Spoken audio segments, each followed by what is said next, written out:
Hey guys, what's up? I am Frank Goodloe, the Performance and Visual Arts Director for the J Arts and Ideas Department at the J, which Center Stage is a part of that department. And I am joined with Sandra Rivera. Hey Sandra. Hi, everybody.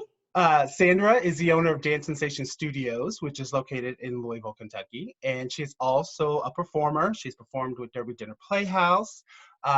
She is also a choreographer that choreographs for Center Stage several times and has performed with Center Stage.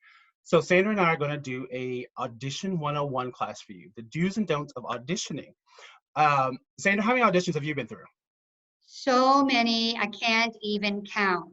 So many auditions. Same here. And does it ever get easier? No, No. no. So what I think people get self-conscious about is that when they feel nervous, you're going to feel nervous. Even if you are a professional performer, a professional entertainer, and you audition a lot, it's still just part of human nature that you're going to be nervous when you're presenting yourself in front of people who are basically judging you. It doesn't get any easier as far as nerves go, but No. one way to make it easier is to practice your audition and really prepare for the moment. I think I teach dance and musical theater. So the kids practice their recital routines like crazy. The kids practice their competition pieces like crazy. But I don't think anybody really practices their audition from beginning to end, even practicing walking in the room, and like they should. That is the only way I think, Frank, to make it less nerve-wracking. That's exactly. I think the exact same thing. You have to practice, like, as you said, like if you are a student taking dance classes and you're about ready to do a recital, or a vocal student getting ready to do a vocal recital, you have to practice. You have to know your stuff. So let's just start at the beginning. A very good place to start. Um, let's start, like, for me, one big thing is people slating. That is a Absolutely. huge, huge thing. There are so many Absolutely. times that I've sat on the other side, now being in this position and auditioning people, that they come in, they do not slate. Yes, you hand us your headshot and your resume, but sometimes the writing on there, I'm like, what's you know, how do And you as feel a about? Yeah, as a director sitting behind the table, think of how many people we see over and over and Yes, over again. So we don't want to say, what's your name? What are you going to sing for us? exactly. What's your monologue? It just gets too much. So it's great if you direct the conversation for us and we can just kind of sit back and watch what you've prepared. That always shows a lot of confidence. And even if we know you, it's funny, Frank, because when our, peers come in to audition for us, the majority of them will slate Yeah, and say it because they've practiced that and because they know it's the right thing to do.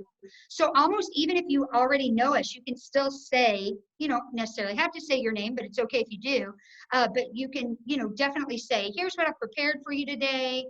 So that slate is important. And in your slate, folks, if you're not used to doing a slate, you want to say your name, yep, you want to say what you've prepared for us, what you're going to sing, what your monologue is, maybe even what it's from, because yeah. sometimes we maybe have not heard that song before, and somebody will walk out of the room and I'll go, I really like that song. I have no idea what musical it's from. So give us a little reference point, and it should just be easy.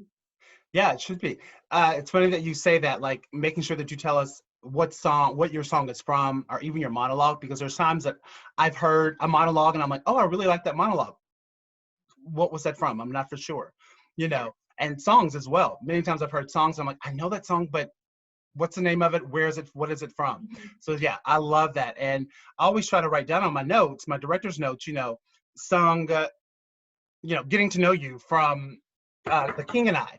And but if that helps me remember who the person is, who the auditionee is. Absolutely. Yeah, Definitely does. absolutely. Um, I think another do for me is making sure you come in dressed appropriately. Uh, you know, coming in ripped jeans and torn t-shirt. It's kind of like, oh, I'm not saying you got to be in a business suit and an evening gown, but Right. look professional, look And Frank, presentable. I think that also will tie into the next part I was going to talk about. So coming in dressed appropriately, but also kind of knowing your type. You know, this isn't necessarily an inside secret. It's kind of a no-brainer, but if you're a new auditioner, you may not know this. If I'm auditioning for a certain role that is, you know, kind of bold, big, brassy, I'm not going to come in wearing that costume, but I want to maybe wear something that alludes to that role, so the people behind the table don't necessarily have to work so hard to see me playing that part. Something similar to what that character would be seen in, I think, is a great choice. And the same thing with your songs, having your hair done, you know, Yes. coming in, you know, not like you just came from a yoga class or a dance class, you know, just being presentable. I mean, that's just a no-brainer as far as, you know, even for a job interview or anything, right? You kind of want to see an audition like a job interview. I'm trying to get this role. That's going to Exactly. be my job, you know? And also selecting material that also helps the director to see you in that way. In If I'm that way, going in for a exactly. belty part, I'm going to pick a belty song, Mm-hmm. not necessarily from the show, unless they ask you to sing from the show, but it should be something that is so directly connected in the same style. You know, if Yes. I want something slinky and sultry, I'm going to sing something that's slinky and sultry. Mm-hmm. You know, if you're going in for an ingenue role, sing something that reminds them of you Being in an that optional. role. It's kind of like, you know, a subliminal thing. Help us out behind the table. Yes, You help know, us help out. us out. It's like I love that you said, you know, pick something that is going to make me see you in that role. I'm thinking of someone like if you're coming in and auditioning for Ursula, don't come in wearing this aqua blue or having a red hair, you know, looking Right, like right. Ariel, you know. Come in maybe in something black, come in something purple, come in something that, you know, maybe a little I don't want to say devilishly, but you know what I But mean. yeah, Go no, be that totally. The style. villain. And Be the yeah, the villain. villain. And And you're not gonna sing come in something that's like right. a villain song to help us see it. See it, because if you're coming, you're not gonna sing Somewhere with a Rainbow auditioning for Ursula. You know, you're gonna sing a song that is belty, you're gonna sing a song that is villainous, you're gonna sing a song in that style. I love that you It will said help you get in the callback category on yeah, my paper definitely. if you can help put yourself in that picture. We see so many people. You can Mhm. help yourself by your song choices and by your outfit choices. It just helps. Whether Yeah. we know you or not, whether we've worked with you before or not, you know, you want to come in prepared. And that's another thing, Frank, as far as being prepared, you know, choosing your material, taking time ahead. You knew about this audition. Yeah, Don't wait till the morning of to pick out what you're going to sing. Don't wait till that day to tell me your printer didn't work, so you couldn't print out the music. exactly. I talk about this to my students a lot.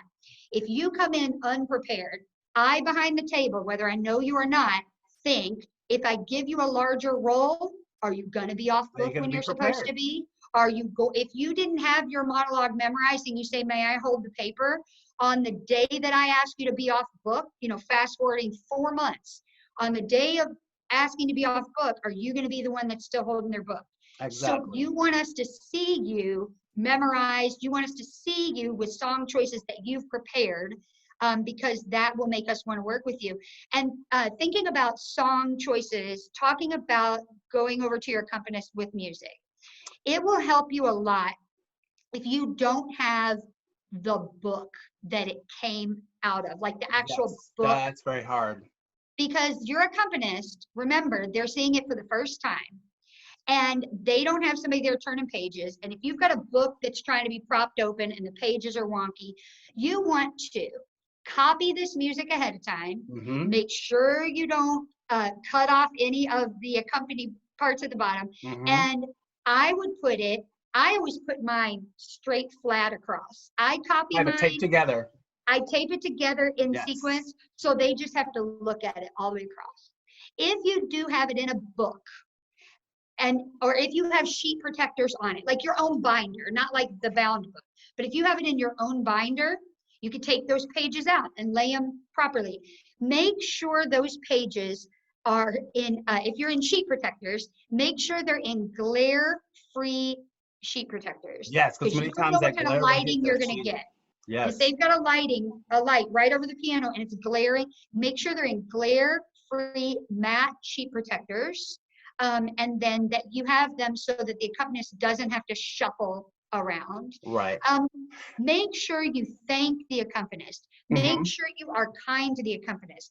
Give them a rhythm to go with, and if they don't stay with what you want, just keep going. They'll try to follow you, and if they can't, they'll just cut out, and it's fine. Right. And Um, because the big thing to remember there is that this is the first time the accompanist maybe ever seen this music ever. ever. Ever. And it doesn't matter how professional, how amazing, how many times they've done this, it's still hard for them. This is the first time they've seen it. Their fingers may be tired. You're number 250, they've been playing all day long. Their fingers are tired, their eyes are getting tired. This is the first time they've seen it. But you want to make sure that your accompanist can be your best friend or your biggest enemy. Absolutely. They definitely can. And by coming in, thanking them and saying, thank you so much for playing this for me. Here's what I'm singing. This is the tempo that I would like. This is going to help them. Having it laid out as well, perfectly laid out. Like you said, protectors that don't glare. This will help your accompanist because they can be your best or your worst enemy. And sometimes, guys, I know you may not know this, so we're trying to give you all the inside scoop. Sometimes that accompanist has just been hired to play for the day. Yes. However, when you walk out of the room, as a choreographer, I'm the first one to turn to the accompanist and be like, what did you think? Do they have the range? Do they have the notes? Sometimes the accompanist will look at us and go, wow, they blew me away. And Yes. we were like, wow.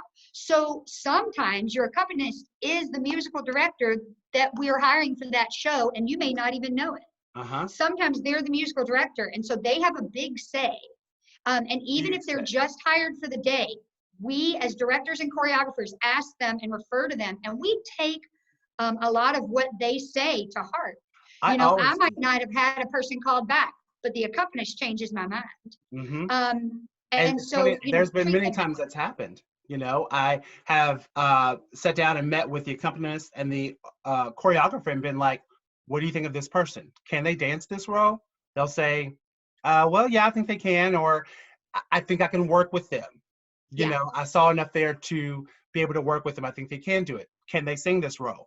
And then they'll say, well, I think I can work with them, but it's going to be harder. But this person really blew me away. How did you think of them as a dancer? Could they dance it and sing it? Oh, absolutely. And then, it changes my mind so many times after talking to a choreographer and musical director because they help cast the show.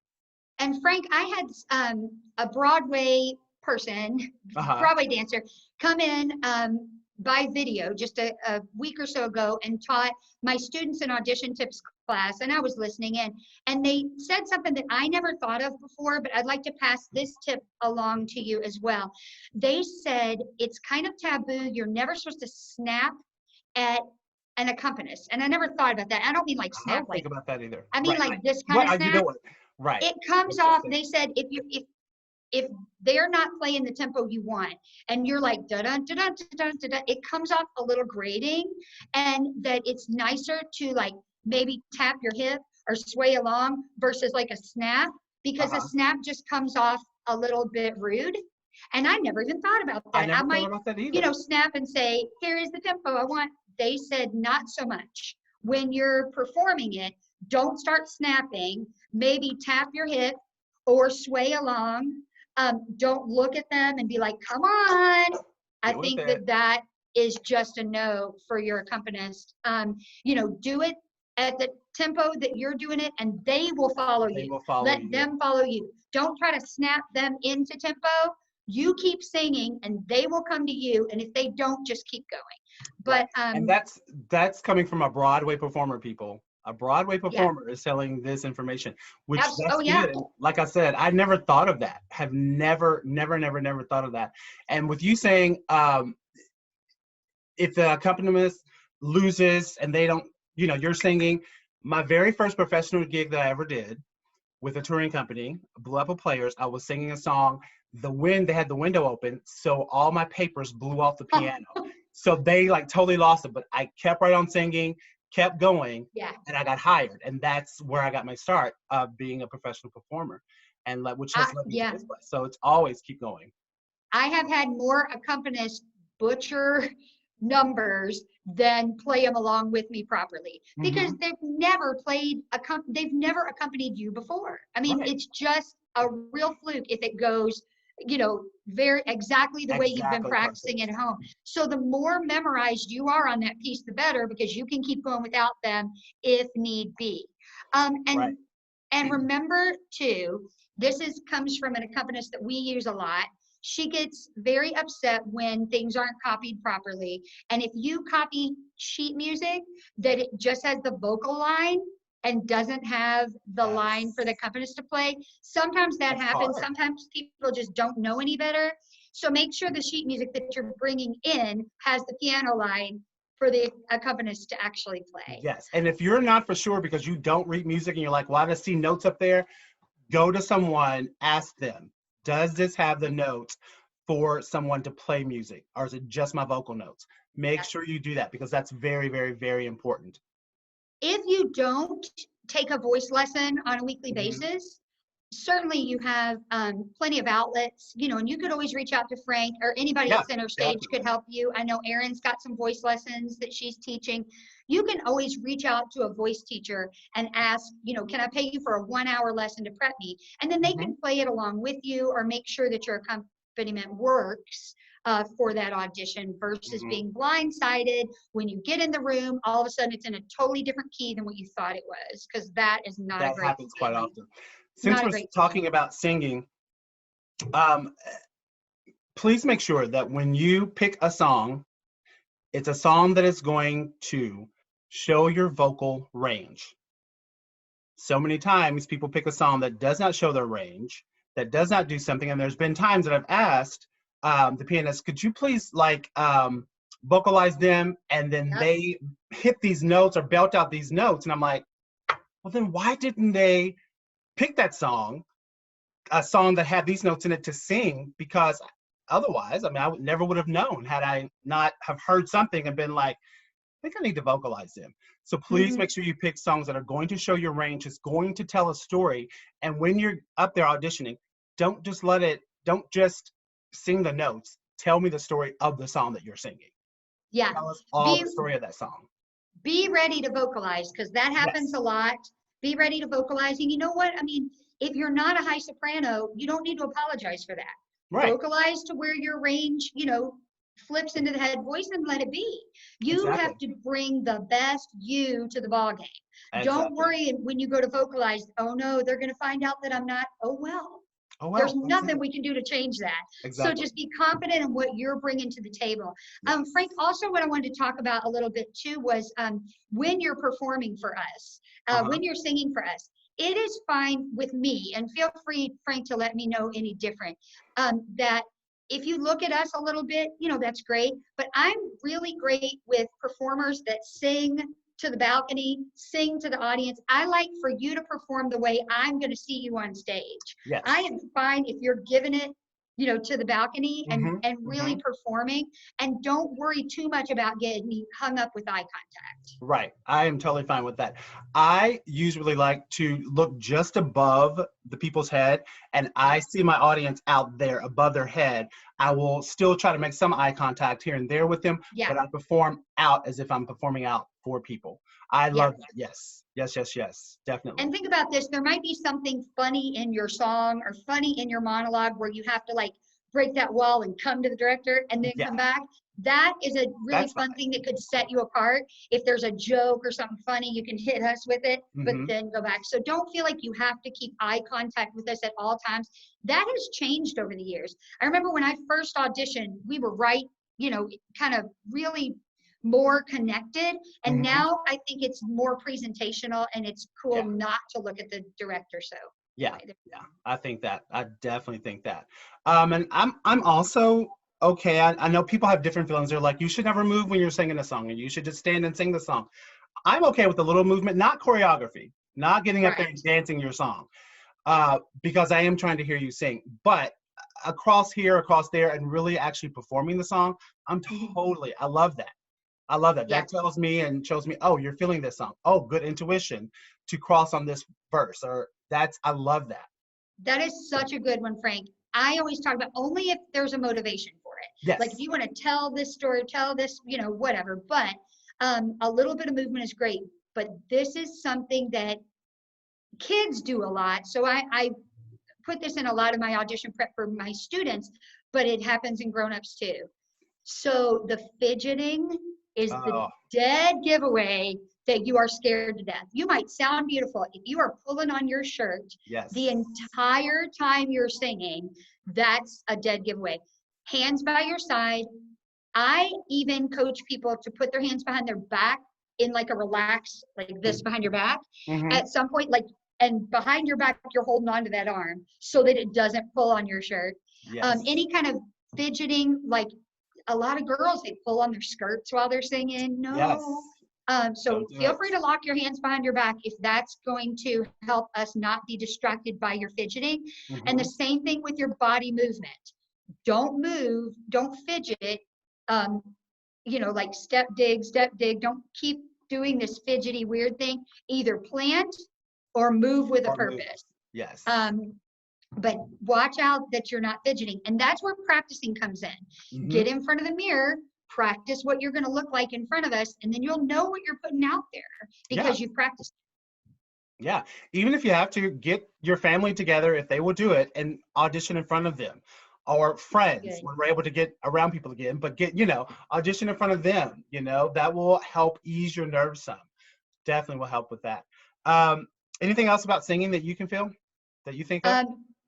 Sometimes it doesn't go well. I mean, that's for all of us. Your voice might crack, you might forget the words. Listen, it happens. We're performing live, we're auditioning live, it happens. Don't let it defeat you. If you forgot part of the chorus, we heard an entire verse before the chorus. We know, what you've got. Just one more thing about that. If we ask for 16 bars, play in 16 bars. Yes. If we ask for, don't come in singing the entire song and then get mad that we cut you off before the good part. That's one reason when a director asks for a certain amount, it's mostly for time purposes. We don't have time to hear your whole song. Remember when you're making those cuts to pick the good part. Pick the part that showcases you the most. Selection of within the song is really important too. Yes. Just make sure you know how much to use, and don't get upset if you get cut off early. We've had that happen where people contact us afterwards. You didn't let her get to the good part. No. I'm sorry, I don't have time. No. Wow. Yeah. So no apologies for your not knowing how much of the cut to use. Do your homework ahead of time and pick a right amount, the exact amount. Yes, definitely pick the exact amount. I know sometimes it's hard to get a perfect 16 bar. I get that. If you go over 2 or 3 bars, fine. That's fine. But we asked for 16 and I'm getting 48. What? No. Yes, very, very good point. Let's move on to monologues. How do you feel about monologues? Well, for me, the most important thing is memorization. Memorization is the key. Don't come in with the paper. And you've got to have it memorized. You've just got to have it memorized front, back, sideways. You should have a book and we say a book, a binder with all kinds of different songs, ballads, up tempos, and monologues. Several different comedic monologue, a serious monologue, whatever. You should have these ready to go if you're going to be someone who auditions for shows. It shouldn't be the morning of, I tried to pull a monologue. And then trying to memorize it. That doesn't happen. It just doesn't. And as you said, going back to doing your homework, being rehearsing, practicing. If you practice and practice and practice and practice, as we said earlier, nerves are going to get you. It's never easy to go in an audition. Nerves are going to get you. But if you went home, you've practiced and practiced and practiced, that monologue front ways, backwards, sideways, in between. If you know it that well, the nerves won't get you. You will not forget your words. Because what happens a lot of times is people think, the day before they'll pick a monologue, they'll sing it, or read it, do it, nerves happen, everything goes straight out the window. Practice, practice, practice. Do your homework. And a lot of times, if you do drop some lines within the monologue, we don't know. I have no Because idea. we don't know that monologue unless we've done it before or taught it before. So just keep going. Yes. We will never know. We will never know. Never Just know. keep going. Yeah. And one thing, and when you're doing a monologue, make sure it's a monologue that, just as we were talking about singing, it's going to showcase your range and your voice. Make sure that you pick a monologue that is going to show all the different ranges of your the emotion. You know, just make sure it doesn't play on one level. If it's a comedic, you know, let me see some comedic, but also some seriousness. Let it have different levels. I don't want something that's just going to play on one level. Definitely. That's good. Absolutely. Go ahead. I think next, Frank, if it's okay with you, we'll talk about dance. And a lot of times you don't dance right there in that one-on-one. You get called back for that. Remember, big one, sorry, when you're leaving the room. So you've sung your songs, you've done your monologue, and you don't know if you're called back or not yet. You know, we figure that out at a later date. But remember, when you leave that room, to thank them for the opportunity. Remember to go get your music. It's so funny how many people are just itching to get out of the room and they forget their sheet music. It happens all the time.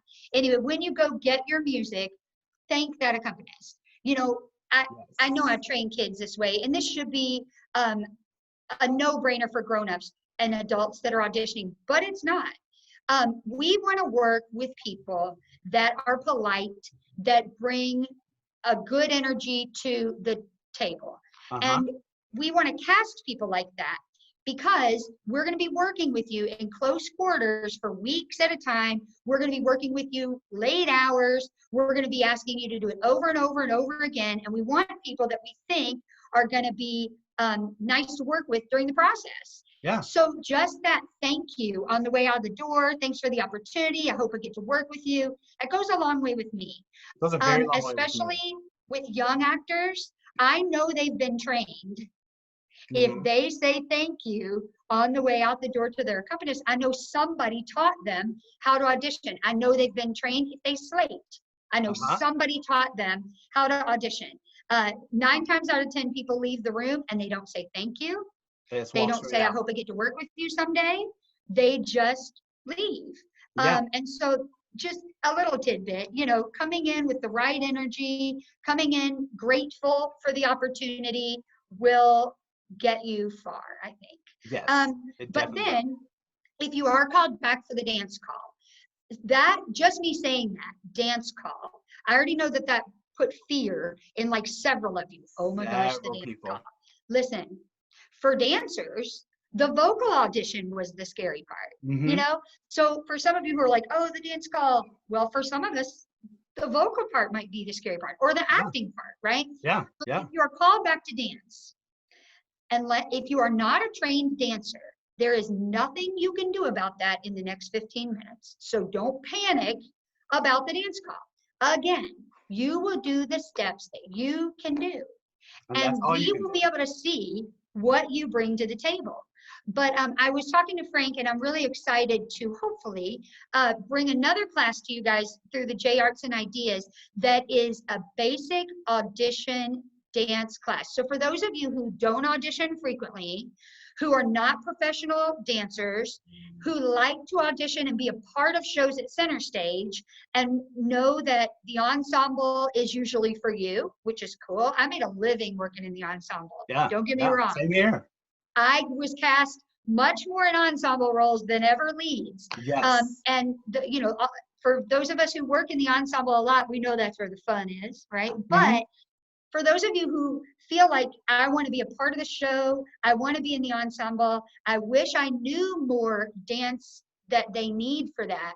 I want to do a basic musical theater dance class that has jazz squares, pivot turns, chassés, basic chaîné turns, things that will make you feel comfortable going into more of a mover's audition, you know, and then you won't feel out of place in a dance call. Yes. So with Sandra saying that, stay tuned to our J Arts and Ideas page because Sandra will be teaching a basic musical theater dance audition call. How, like she said, dance moves that you need to know as a mover, jazz squares, chassés, chassé lindies, kickball chain, I mean, different things like that. And she will be having that class, so we'll have that up pretty soon for you to make sure you tune in for that. As you're talking about the dance call, majority of the time we do have like open call auditions. We will say that there will be a dance call for this show, and this show because it's a dancing show. There will be people that aren't called back to dance because their character does not dance. But you already know, because the information has been put out there for you, that you are going to do a dance call. After you get done auditioning, and then you have to come back for the dance call, make sure you bring clothes to dance in. Mm-hmm. So many times people, oh, I don't have anything, and they're dancing in what they just auditioned in, which could be like a pencil skirt and a blouse, and you're like, well, you can't do kicks, you can't do this. Make sure you bring the appropriate clothes to wear. Well, Frank, I also train people. I train people to wear their dance clothes under what they're going to sing in. Yeah. So if we audition 1 through 12, and then right after 12, here we go, we're going to dance. And 1 through 11 are ready, but whoever was number 12 didn't even get a chance to go to the restroom. So they run to the restroom to change their clothes, and they come back in, and I'm halfway through teaching the dance. Right. So I train people to have their dance clothes on under whatever they auditioned in. Yeah. It's easier for ladies than men, probably, because we could just do a cute little swing dress, and then, you take it off and you've got something you can dance in. But make sure you wear something to the audition that you can move in. And if you want to change shoes for that dance audition, that should be, it should just take you no time at all. Also, Frank, that goes into the being prepared situation, but make sure when you come to the audition, you've got, maybe character heels, maybe jazz shoes. I would always pack my tap shoes, pack your ballet shoes. We might be doing, a show, and that it's a tap show. So you bring your tap shoes. But then I say, you know what? I've decided I'm going to turn that number into a ballet number. So could you all put, and you're like, but I didn't bring my ballet shoes, right? Yeah, so you never know what's in the choreographer's head. So bring everything. Even though you think it's a tap show, bring everything. If you don't have the proper shoes, it's okay. But if you have a bag full of dance shoes, bring them all. Yeah. Bring them. If you also, and Frank, we should talk about resumes and headshots in a minute. But on your resume, if I didn't get to see you tap dance, make sure tap or whatever dance skills, all the classes you've taken are in that special skills area of the resume. And I know this is probably not for a lot of our adult performers, but if you tumble, tell the choreographer that. If you have any kind of special skill dance-wise, and especially tumbling, and you didn't get to tumble, if I didn't give you a freestyle moment to show me that tumbling, tell me on the way out the door. I want to know that you tumble. Choreographers all want to know if you tumble, because we would probably put that somewhere in the show. Makes me look good. I didn't have to teach you to do it, right? So I didn't have to spot you on the back handspring. Right. But make sure it is these special skills are skills you really do have. Yes. Because if you say I can do a back tuck, I'm going to ask you for it. And then don't say, oh, but that's only on a mat at the gym with a spot. No. Don't put it on there if you don't have it. But if you do have it, oh boy, please let us know. Please let us know, because that sets you apart from the other kids. If you're a tumbler, usually it sets you apart, in the ensemble. If I've got a male ensemble member that can do a round off back handspring back tuck, that's huge. But you maybe didn't get to show me round off back handspring back tuck in your initial audition or the dance combination I made up. So remember to put that on your special skills. Frank, I do have a question. Yeah. Being someone that's also choreographed shows as well, and I know what it means for me, I want to ask you this. When you put maybe 2 counts of 8 of freestyle in a dance combination, And this, a lot of times this freaks people out. And of course, we'll probably talk about this when you do the actual class, but it freaks people out. They're like, oh my God, it's 2 counts of 8. What am I going to do? What are you looking for when you see that, when you do that? Okay. The reason choreographers say now we'll freestyle, it's not because I didn't have time to make up 4 more counts of 8. It's because I want to see what you can bring to the table. Yes. If you are a person that has an outside double turn and I didn't have a double turn, this is your place to show me a double turn. If you kick your face like a rocket, that's your place to show me where you kick your face like a rocket. If you don't, this is your place, time to show me step, dig, step, dig, step, dig, sway, sway, sway. That's fine too. I want to see you do your best freestyle. Don't jump down into the splits unless you have the splits. The split. We don't want to see you do something out of your comfort zone. In the freestyle, we want to see your comfortable moves. Yes. What do you do well that I maybe didn't know? So that would be tumbling, as long as you don't knock out the person next to you. That would be kick your face. That would be double turns. And that would be sway, sway, open your arms, ta-da. If that's what you have, that's what you bring. Yeah, you bring that and do it with confidence. I'm going to be like, okay, all right. Yeah, there is definitely a reason we do that. We're looking to see what can you do that I didn't just ask you to do. Right. And if they don't give you a freestyle moment, that's your time on your way out the door when you come to tell me thank you, to say, hey, you didn't see it, but I can also twirl a fire baton. Cool, right? That's but then you awesome. better be able to twirl a fire baton if I put it in the show, right? Yes. So yeah, those are really good, I think, choreography moments. And do what you do best. If our combination is 10 counts of 8, and all you really could remember, because we're teaching it on the spot, right? So this isn't something you could prepare for unless you go take some dance class. And even if you take dance class, they might not have taught you what I'm going to teach you. So what we want to see is the 4 counts of 8 that you knew how to do. And if it's something hard that you don't know how to do, step dig, give me your best step dig when it's time for double turns. You know you can't double turn, so step dig. We want to see you move confidently. Yes, yes. And like you said, at the dance audition, like I know I'm not looking, I know you're not looking. We're not looking for it to be perfect performance level. It's how quick, how well do you memorize, what do you memorize, and what you don't memorize, still selling with confidence. Like she said, if you can't do that double turn, step dig it, and you better step dig for your life, because you're gonna be like, okay, they didn't know how to do this, but they still gave 110%. That's and most of all, have fun with it. Yeah. Have fun. I love, one of my kids said this to me, and that's off performing now in Broadway shows. When they get older and they move to New York, and they're auditioning sometimes twice a day, 2 times a day, they know sometimes that they're not going to get it. So they go to this audition and they're taking the class, and maybe it's over their head or they're not the right type or whatever. They chalk that up to, hey, I just got a free dance class. And what that means to those kids that are, waiting tables in New York, some of them go to these auditions and they're like, hey, I didn't have to pay for class today because I just went to the callback for 42nd Street and I got a free tap class out of it. Yeah. So they don't spin it to the negative, oh, I didn't get cast in 42nd Street. They spin it to the positive, well, I got a free dance class today. Yeah. So I maybe didn't master what Sandra put in the choreography, but I learned how to do a pas de bourrée, and I'll take that with me. So, try to spin a positive on it, that you learned something new and you gave it your best. Yes. And that's all you can do. And, as far as maybe your headshot and your resume, remember to put your special skills down there for the choreographer. We want to know that. And you should, if you're going to audition frequently, get somebody to take a good headshot of you, right? A professional headshot and a resume.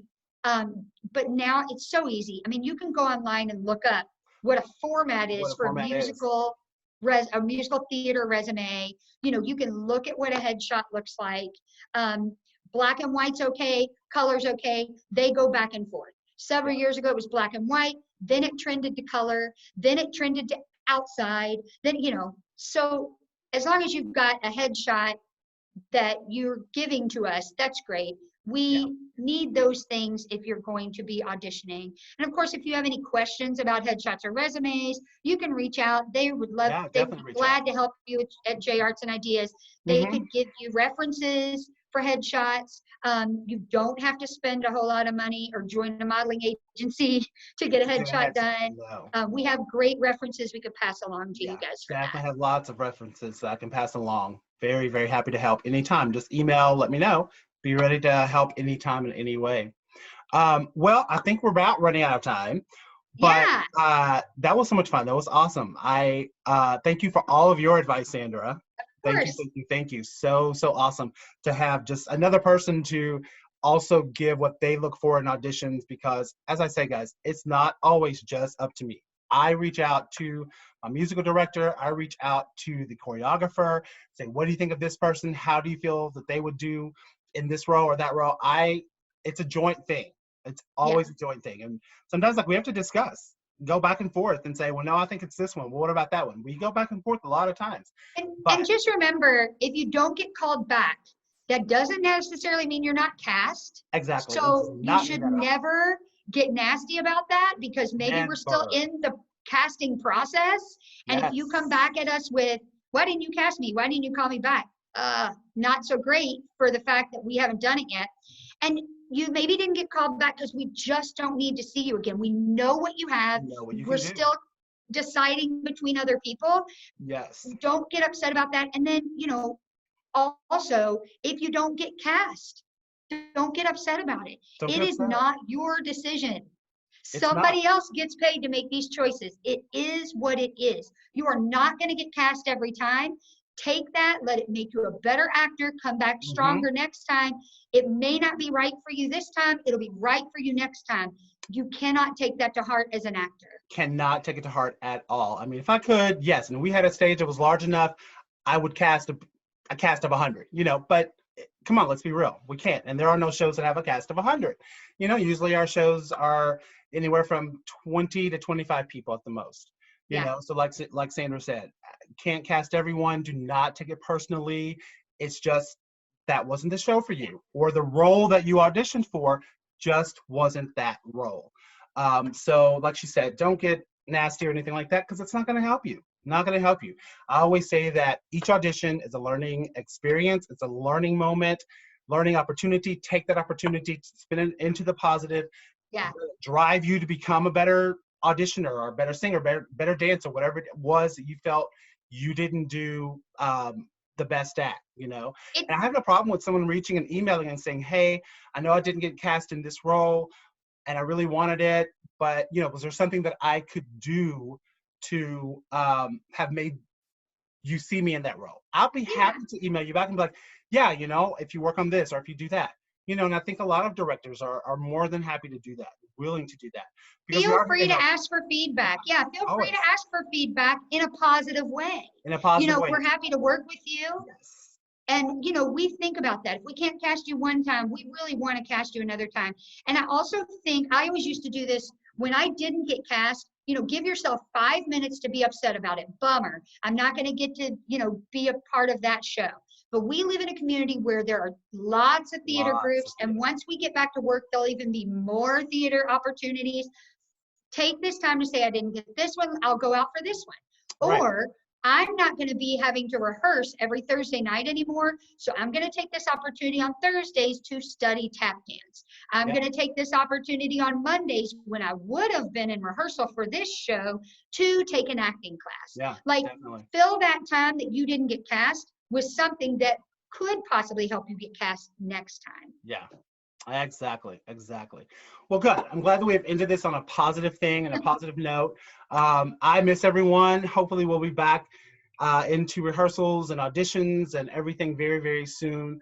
I hope you learned something from this. Hope you've taken something away and you can say, oh, I never thought of that. Or, that was really good. I do know that, but hearing it just reiterates it in your brain. So thanks again, Sandra. I love Yeah. you. And again, make sure that you keep an eye out on our J Arts and Ideas website, page on Facebook for the basic audition dance class that Sandra will be teaching very soon. All right, so we'll talk to you later. Bye. Thanks. Thanks. Bye, San. Let's see if I can end this here, and there it goes. Boom.